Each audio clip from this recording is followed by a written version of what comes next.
ડોંગરે મહારાજ કહેતા કે જે જમજમ કરે એ મુંબઈ જસલોકમાં જાય, બીમાર પડી જાય.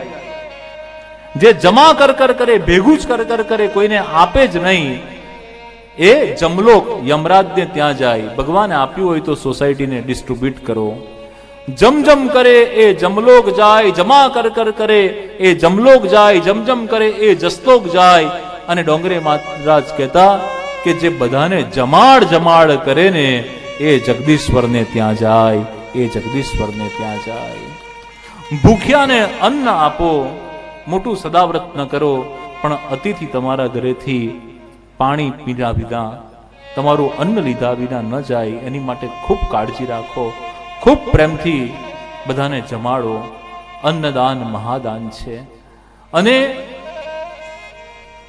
અન્ન માટે કીધું છે કે કોઈ શ્રીમંત અને કોઈ ગરીબ એમ નહીં, ભૂખ્યો હોય એટલે વ્યક્તિ અન્નનો અધિકારી. કોઈ પણ શ્રીમંત વ્યક્તિ હોય કે ગરીબ વ્યક્તિ હોય, દુઃખ થશે તો લોહી જ નીકળશે અને આંસુ જ નીકળશે. દુઃખના કઈ પરિણામ અલગ અલગ હોતા નથી. એવી જ રીતે ભૂખ પણ છે કે અમીર વ્યક્તિ હોય કે ગરીબ વ્યક્તિ હોય, ભૂખ બધાને લાગે છે. અને આ દોડ બધી ભૂખ માટે જ છે. અને ભૂખ એક જ વસ્તુ એવી છે કે જેની અંદર વ્યક્તિ ના પાડે છે. કોઈને સોનું આપો 100 ગ્રામ, 200 ગ્રામ, 500 ગ્રામ, અને પૂછીએ કે હજુ જોઈએ છે તો કોઈ ના પાડે ખરું કે ના ના હજુ આ દો. કોઈ એક મકાન આપતું હોય અને પછી કે ના એક નહીં તમને 2 આપીએ તો કોઈ ના પાડે, ના ના બીજું આવવા દો, ત્રીજું આવવા દો. કઈ વસ્તુમાં આપણે ના પાડીએ?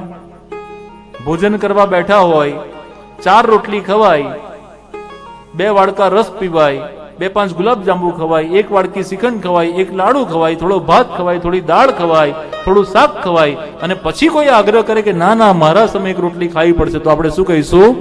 ના, હવે ખવાય નહીં.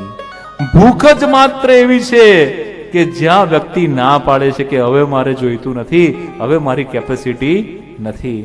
બાકી બધામાં માણસને ભેગું જ કરવું છે, કંઈ આપવું નથી. એટલે ભોજનનું દાન કરો, ભૂખ્યાને ખૂબ જમાડો.